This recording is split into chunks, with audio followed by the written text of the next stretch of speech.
Muito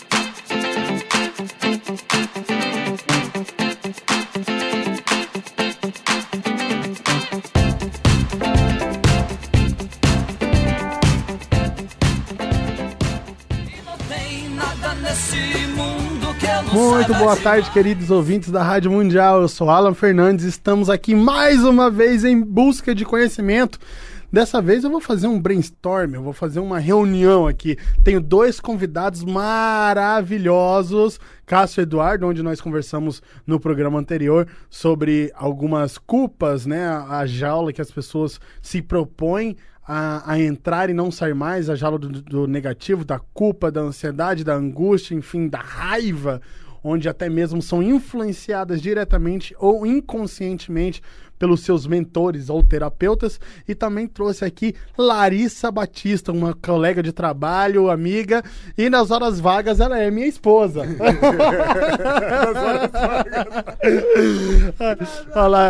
Larissa, ela tem um vasto conhecimento na parte da espiritualidade, então eu gostaria de estar conversando com todo mundo aqui hoje, dando opiniões sobre como nós conseguimos realizar a transformação na nossa vida, como nós conseguimos realizar a mudança, como nós estamos conseguindo trabalhar em busca do conhecimento, na troca do conhecimento e somando uns com os outros na nossa vida e no nosso trabalho, não é mesmo? Boa tarde, Larissa. Boa tarde, Cássio. Boa tarde, Alan. Boa tarde, Alan. Boa tarde, caros ouvintes. Né? Caros ouvintes, sejam extremamente bem-vindos aqui no nosso programa. Muito obrigada. Então, Cássio, voltando o gancho com você, e já vamos puxar um pouco para a Larissa também.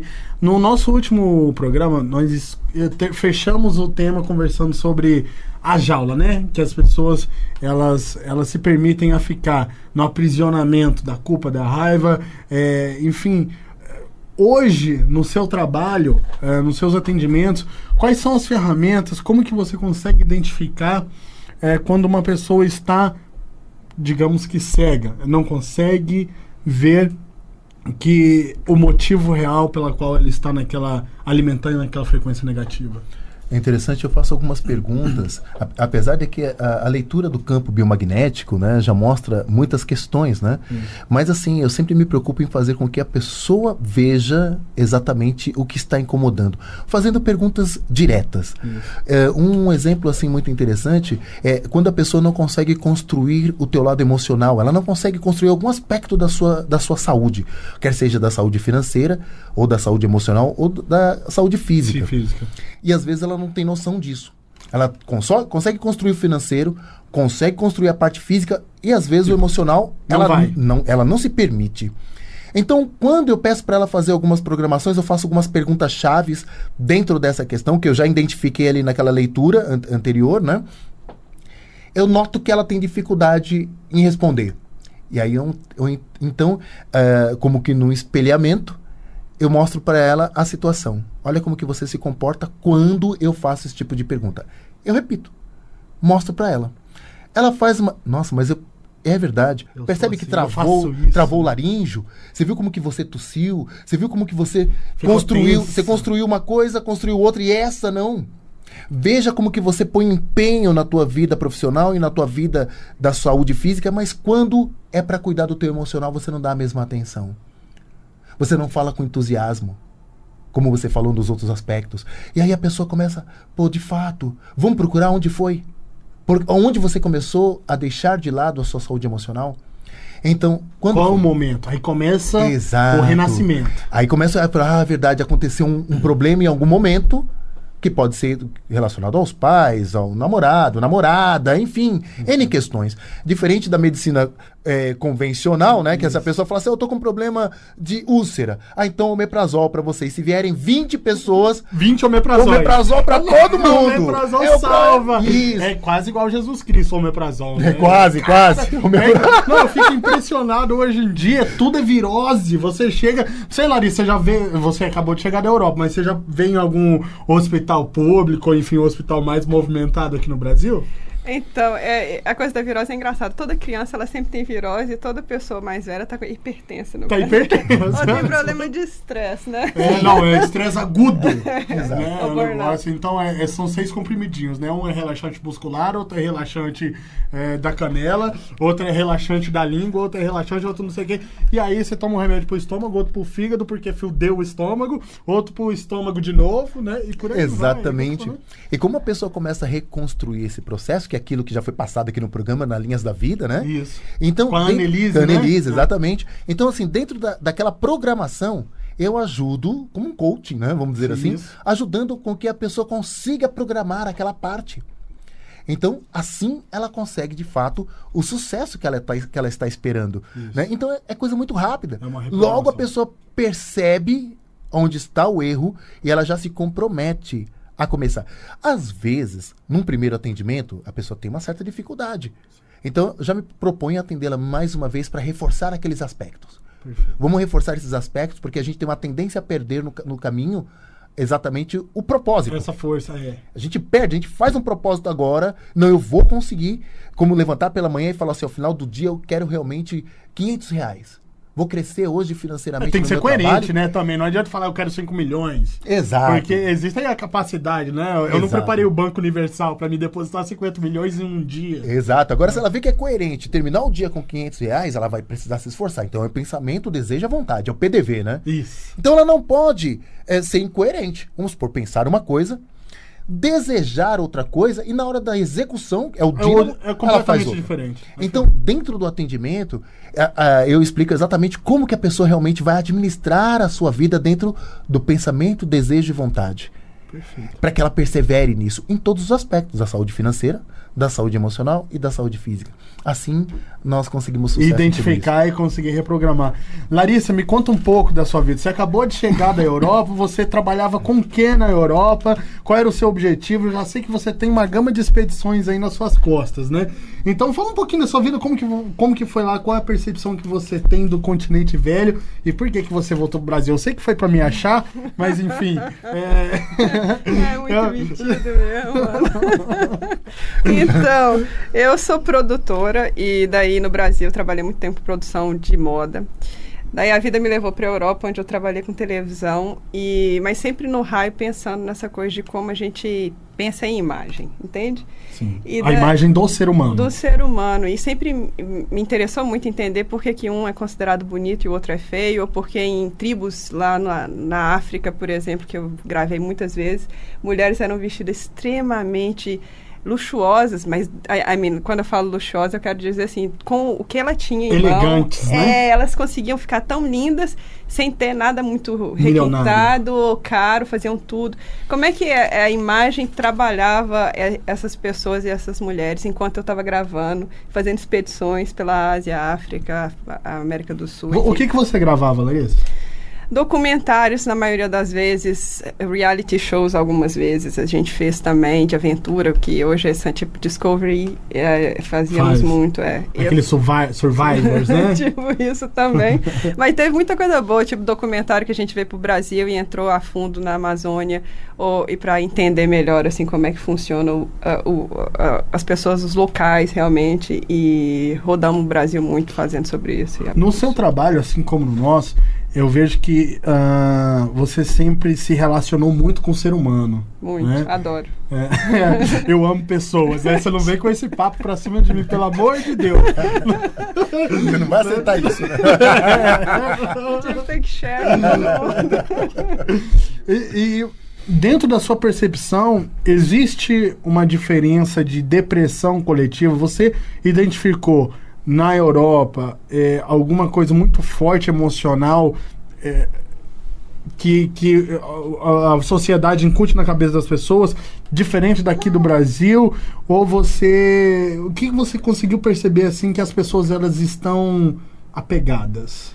Pois é, o que eu posso dizer é muito relacionado ao meu trabalho, assim, que dentro disso eu comecei a trabalhar muito com mulheres e tentando buscar esse feminino que existe nelas, assim, porque eu sentia que a depressão, seja na Europa ou no Brasil, dentro dessa gama de pensar em imagem, ela acontece quando eu me desconecto de mim. Da simples forma, assim, do tipo, um trabalho muito exaustivo, filho, marido, enfim, uma série de coisas que obriga essa mulher a sair dessas coisas muito simples, faz com que ela bloqueie e acaba ficando deprimida e meio perdida. Então, na Europa isso acontece muito, né? Porque a vida é muito corrida, é muito pesada e as mulheres ficam muito perdidas nisso. E no Brasil, eu tenho percebido que existe uma histeria, assim, uma busca constante por coisas e por objetos de sensualidade, sexualidade que ficam meio perdidos. E eu acho que isso faz com que essa mulher também se perca. Dentro do meu trabalho, eu sinto que as coisas acontecem mais ou menos por esse caminho. Por esse caminho. Cássio, conversando aqui nós três, eu percebo que, bom, as coisas que você pontuou, né, que levam as pessoas a fazer um atendimento conosco, sobre como que na hora que elas estão desconectadas, é o que a Larissa estava falando. Então, acho que essa reunião é boa para as pessoas começarem a entender. A gente tem uma pessoa que está trabalhando e de repente consegue entender, consegue ter consciência do que está acontecendo diante do trabalho, né? Dentro do trabalho, para dar essa desconexão. Uma coisa importantíssima que a Larissa falou, que eu concordo muito, é quando a pessoa se desconecta com ela mesma, ferrou. Né? E é aí que você entra com aquela sua percepção, beleza, eu consigo identificar que você desconectou quando acontece esse tipo de boicote. Né? Que é muito forte. Exato. Né? Esse auto-boicote. A minha vida já teve um padrão e quando eu volto eu tento repetir as mesmas coisas. Dentro de tudo isso, eu gostaria de perguntar para vocês, assim, dentro da transformação de vida que vocês têm, que vocês tiveram, que vocês estão desenvolvendo, o que foi mais importante? Qual é o tipo de pensamento que sempre manteve, que sempre ajudou a manter em vocês a saúde emocional? Que nunca fez um suicídio, entende? Qual é a chama que sempre ficou acesa para falar, não, beleza, eu tenho que manter isso. Aí eu tô falando uma ligação superior, né? Primeiramente você, Cássio, por favor, o que você acha que... É interessante essa colocação. Eu quero rapidamente fazer uma retrospectiva. Perfeito. Né? Porque o que acontece? Eu venho de uma família muito pobre, onde a teologia da pobreza, ela imperava. Isso. Então, quando eu era criança e falava assim, eu quero construir aviões, eu quero construir naves que voam e tal, eu recebi uma informação seguinte, meu filho, da parte da minha mãe, procure uma coisa que seja mais simples. E minha mãe procurava me proteger, né, do preconceito, procurava me proteger das frustrações e querendo me fazer entender que a sociedade não reservava coisas muito boas para mim. Isso. E quando eu era criança, eu nasci numa rua onde 70% dos moradores eram negros, né? E o que acontece, quando eu fui para a escola, eu ia desenhar fazer os desenhos e desenhava o rosto dos menininhos, tudo de lápis marrom. A professora vinha e falava assim, não, o rostinho sempre é amarelo, Cássio. Rostinho marrom não. E eu ficava, mas na minha casa todo mundo tem a cara marrom. Na rua da minha casa quase todo mundo tem o rostinho marrom. Então por que não posso? Então eu comecei a perceber um mundo que discrimina. É verdade. Isso. E o que acontece? Eu fui crescendo e não fui gostando mais de mim. Não gostava do meu cabelo, não gostava da minha boca, não gostava da minha voz, não gostava da minha cor. Tava tudo errado, porque o padrão, como você entrou nessa questão da estética, da beleza, eu não fazia parte dentro desse padrão europeu de beleza. E começou então todos os complexos, né? Por causa do meu tamanho, uma aberração, né? Na década de 80, gigante, 1,95m, hoje em dia é mais comum, né? Mas na década de 80, com 1,95m, não é comum isso daí, né? Então, todas as piadas, né? Então, a gente vai estruturando todo um pensamento de insatisfação, de tristeza, e eu não me encaixo nessa sociedade. Até que eu comecei a falar assim, eu preciso realmente me valorizar. E começou então uma luta. Depois dos 20 anos que eu comecei a procurar me olhar no espelho e gostar de mim. E comecei a reforçar isso. Falei assim, não, o que eu mudaria em mim? Não. E ainda brincava na época, não quero ser o Michael Jackson. Eu falava que eu não vou ser o Michael. Ele é meu ídolo, mas eu não vou ser igual a ele porque gosto do meu nariz assim, gosto da minha boca assim. Eu me respeito. Isso, eu me respeito, gosto de mim. Isso foi todo um processo que foi se estruturando com o decorrer do tempo. Né? Isso é um dos aspectos que nos meus atendimentos eu procuro identificar e ajudar também, porque isso faz com que a pessoa não saia da margem. Né? Ela não consegue ir para o centro para nada na vida dela. sabe? Se é que para fazer uma apresentação, uma palestra, ou falar alguma coisa, ela não sai daquela situação, ela tem medo, ela não dá um passo. Né? Então, assim, agora há pouco estava elogiando, né, a Larissa, porque ela falou, não, ela senta, não, eu venho falar. Outra pessoa falou, não, mas eu não fiz nada, eu nunca peguei no microfone. Não, porque ela não está à margem. Isso. Então, quando a pessoa ela consegue ir para o centro, isso para todos os aspectos, quer seja, principalmente na parte financeira também. Isso. Às vezes a pessoa ela é tão marginalizada que ir para o centro é difícil. Para Se tudo expor, na vida dela. né? Ela não pode, consegue, não pode. Então, o que acontece? Quando eu comecei a entender esse processo, tanto é que, devido a tanta tristeza, eu tentei o suicídio 2 vezes. Sim. Na minha adolescência. Falhou miseravelmente. Falhei que nem pra me matar, consegui, né? Pra me matar, eu consegui. E é interessante quando eu tô no metrô, que o pessoal fala assim, olha, usuário na linha. Um dia desse tinha um cara, pô, por que esses caras não arrumam outro canto pra se matar? Porque tem aqueles que se manifestam, né? E eu falei assim, amigo, não faz isso. Falei pro cara, amanhã esse cidadão pode estar ajudando a humanidade. Isso. Aí ele parou, ficou olhando pra minha cara assim, tipo, o que esse cara quer dizer com isso? Exato. Mas às vezes, essa tristeza leva realmente ao suicídio em todos os aspectos. Em todos os aspectos. O fato da pessoa não sair de casa, ela tá no suicídio. Com certeza. Então o que acontece? O fato da pessoa sair demais. Também às é vezes. suicídio. Exato, os extremos, né? Os extremos. Então, esse processo de mudança, ele foi longo, mas eu digo assim que, crucialmente, aconteceu realmente no Projeto Portal. Perfeito. Porque aí sim eu pude entender um bocado de coisas que estavam ainda meio que escondidas. Obscuras. E eu vi como eu estava infectado também com uma teologia de pobreza. Claro. Sim. E essa teologia da pobreza não me fazia realmente ir para o centro. Até o ponto que eu aceitei na minha vida a prosperidade. Porque eu achava que se fosse aceitar a prosperidade seria uma coisa muito ruim. Você não tinha merecimento da prosperidade. Não merecia. Só branco, bonito, musculoso que consegue ser rico. Exato. Então você, eu não mereço a prosperidade. E muitas pessoas às vezes não conseguem porque ela está com esse pensamento estruturado. Em qualquer aspecto, eu digo, da prosperidade. Lindo isso, Cássio. Exatamente isso. Ele resumiu exatamente como que você sai pra fora, né? Olhando no espelho, gostando daquilo que você vê, buscando respostas, olhando que existe, questionando. Eu comecei a questionar. Por mais que eu não nasci tão africana assim, mas claro que todo brasileiro é meio africano, sempre tinha aquela questão. O Alan não parece. Eu já falei, a minha forma passou do ponto, sabe? E o cabelo, né? Na minha época, quando cresci em Belo Horizonte, o bonito era a mulher loura, do olho claro, né? Que é cabelo lindo e tal. E daí que também vieram todos esses meus questionamentos. Espera aí, tipo, isso não pode ser só isso ser o bonito. Tem que haver outros bonitos. Aí o dia que eu também pus o pé no avião e fui pra Europa, eu descobri que eu me tornei linda, maravilhosa. Exato. Quer dizer, era um problema também geográfico, né? Mas eu acho que esse é o passo para você ter uma visão de positivismo e de uma vida melhor. É olhar no espelho e falar assim, puxa, isso é maravilhoso. E tudo que eu tô fazendo é melhor ainda. E construir isso que você fala tanto sobre frequência positiva. Eu acho que isso é o gol. É exatamente isso. Uma coisa que eu também gosto de falar, ser positivo não quer dizer praticar o positivismo eternamente, né? Ser positivo é determinar que o que vai acontecer vai ter um saldo positivo. Independente de qual seja o saldo. Exato. Aparentemente ali tá no negativo, né? Mas tá falando assim, eu vou transmutar isso. Não, vai sair do menos 10 e vai pro 5, ou o primeiro vai pro 0, depende do impacto, né? Mas eu acho que o primeiro movimento é equilíbrio, é zerar. Né? E todo movimento, mesmo que não seja sensacional, você tem que olhar e falar, nossa, que bom, foi bacana. Porque a nossa dimensão, a nossa terceira dimensão, é difícil essa perfeição como nos é passada. Claro. Sim. Então nós vamos encontrar as dificuldades, né? Inclusive, até num dos programas que eu fiz aqui, eu gosto muito de uma frase que o Cristo tá lá no Evangelho, né? Uma frase do Cristo, no mundo há de se ter preocupação, mas coragem. Eu venci o mundo. Então, quer dizer, probleminhas sempre terão.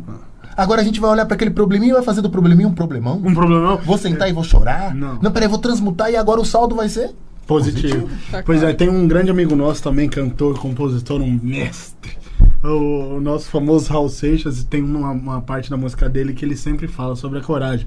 Ele fala, coragem, se o que você quer é aquilo que pensa e faz. Coragem, eu sei que você pode mais.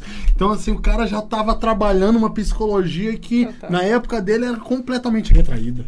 certeza. E a coragem ela é determinante para o seu sucesso. Não você ser um alienado. Eu já fui explosivo, expansivo, ainda sou, mas hoje eu tenho a mesma coragem, porém um pouco mais ponderada. Né? Você, bom, já me conhece há muito tempo, sabe algumas fases que eu passei da minha vida que foram intensas. Exato. Aquela coisa, atravessa a avenida com um monte de carro. Agora não, você olha pros dois lados.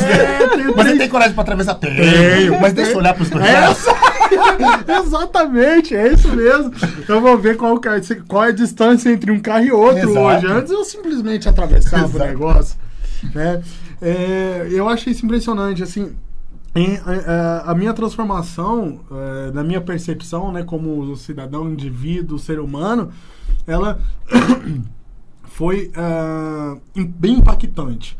Porque eu sempre tive um padrão de comportamento bem expansivo, impulsivo, espontâneo até demais. Então eu achava que simplesmente vomitar o que se pensa é a maneira mais correta, a maneira mais impactante. Até um determinado momento realmente foi. Eu consegui construir várias coisas na minha vida. Só que depois daquele momento entrou na bolha do exagero, né? Então as coisas começavam a transbordar. Obviamente, quando você estava transbordando, não tinha controle, porque eu não tinha realizado nenhuma logística para controlar como que eu vou falar? Meu português é tão bom quanto a minha voz. O excesso, né? Eu não tinha organização para conseguir controlar o excesso. E automaticamente o universo viu, peraí, cara, eu tô te dando excesso, mas você não tá controlando? Então, peraí. Né? E aí eu comecei a perder, né, a diminuir o fluxo de excesso, e aí eu fui diminuindo o fluxo porque eu também não sabia trabalhar sem nada, né? Eu tô falando sem nada de ferramentas organizacionais do ser humano, como que eu vou me relacionar com determinados tipos de pessoas, como que eu vou me colocar em um determinado tipo de situação na frente de várias pessoas. E acho que assim, de 4 anos pra cá, desde quando nasceu minha primeira filha, Sara, as coisas que aconteceram foram assim impactantes na minha vida para eu conseguir atingir o equilíbrio que eu não conseguia. Então, sempre que eu estava dentro de um relacionamento eu digo não relacionamento amoroso, mas relacionamento de amizade, relacionamento familiar, relacionamentos, eu não conseguia, eu pensava, estou em equilíbrio, no dia seguinte acontecia uma catástrofe. Porque eu não estava. Porque o universo te conta também. Ele fala, cara, não tá. Não viaja, né? Não é assim que é o equilíbrio, você tá louco? E aí as coisas foram acontecendo, principalmente assim, nesse último ano, uma transformação fisiológica, mental e emocional aconteceu na minha vida com harmonia. E, bom, hoje eu consigo observar o que é o equilíbrio, eu vou quantificando como que as pessoas ao meu redor vão conseguindo se equilibrar, né? E essa ressonância do nosso pequeno mundo é extremamente estatística para o nosso sucesso. Hoje, os atendimentos que eu faço da transformação é oferecendo isso, o equilíbrio. Eu fui até o fundo do poço, cavei mais ou menos uns 150 metros, e aí na hora que eu respirei, falei, nossa, eu tô 150 metros profundo, eu preciso voltar. Só que não, eu vou cavar mais um pouquinho. Aí cavou, e daí depois foi se construindo uma escada para sair do fundo do poço. Entrar no fundo do poço, eu digo emocional, né, de consumo próprio. Né? Desconexão. E aí, no determinado momento que você vai subir nos degraus novamente, você vê que tudo se transforma. E volta mais forte também, né? Volta muito mais forte. E é interessante que essa experiência nossa, digo assim, como terapeutas, como pessoas que trabalham com pessoas, né? E que amamos pessoas. Amamos pessoas. E eu digo isso porque tem gente que não. Não. Tem gente que tem 50 bichos dentro de casa porque pessoa é ruim. Não, pessoa não presta. Pessoa todo o amor dela é pros bichos. Claro que os bichos merecem amor, mas todo o amor dela é pros bichos porque o ser humano merece. Tem frustração. Tem frustração. Né? Então o que acontece? A gente também vive experiências muito fortes, né? Isso que faz com que a gente busque também a transformação. E eu acho que a experiência que a gente vive nos torna mais hábil de falar pro outro, né? Então, tipo, eu vivi isso e por isso estou te propondo esse caminho. Exatamente. Gente, chegamos ao final de mais um Em Busca de Conhecimento. Agora vai entrar a vinheta do nosso patrocinador. Eu quero me despedir, Cássio, Larissa. Obrigado pela participação de vocês dois. Obrigado, ouvintes da Rádio Mundial. para novos atendimentos comigo, com o Cássio, número 3459-9945, o DDD 11, falar com Thalita ou Karina. Até mais. Até mais. Até mais. Muito obrigada, Alan, e os ouvintes por nos ter aqui. Nos ter. Obrigado, ouvintes. Obrigado, Alan.